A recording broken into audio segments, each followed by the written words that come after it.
Kades tak sengaja buka pintu darurat pesawat, maklum saya itu bisanya cuma macul.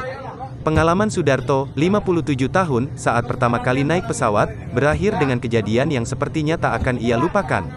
Gara-gara ketidaksengajaannya, pesawat yang ia tumpangi batal terbang.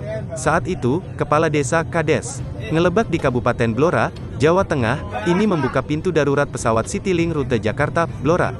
Peristiwa tersebut terjadi pada Senin, tanggal 20 Desember tahun 2021, ketika pesawat hendak lepas landas.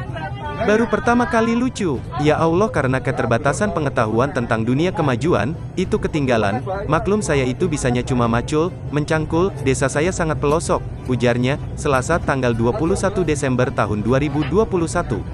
Ia menceritakan, usai insiden itu, pihak keamanan bandara sempat menginterogasinya.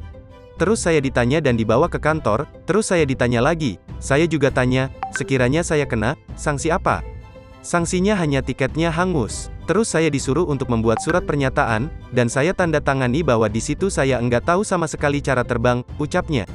Pasca kejadian tersebut, Sudarto juga sempat meminta maaf dan mengaku siap bertanggung jawab kepada penumpang lainnya. Waktu itu, pesawat dari Bandara Halim Perdana Kusuma, Jakarta, tujuan Bandara Ngeloram, Blora, kebanyakan diisi oleh kades dari 3 kecamatan se-Kabupaten Blora. Para kades tersebut baru saja selesai mengikuti bimbingan teknis, BIMTEK, di Jakarta selama beberapa hari. Saya langsung SMS teman-teman, mohon maaf karena tidak jadi terbang, andai kata saya ikhlas karena ini saya termasuk mengganggu tentang kenyamanan teman-teman kades. Nanti saya siap andai kata bapak-bapak merasa saya kecewakan, saya siap segala-galanya, tuturnya. Dikatakan Sudarto, para penumpang memaklumi keadaannya. Mereka pun tak mempermasalahkan kejadian gagal terbang itu.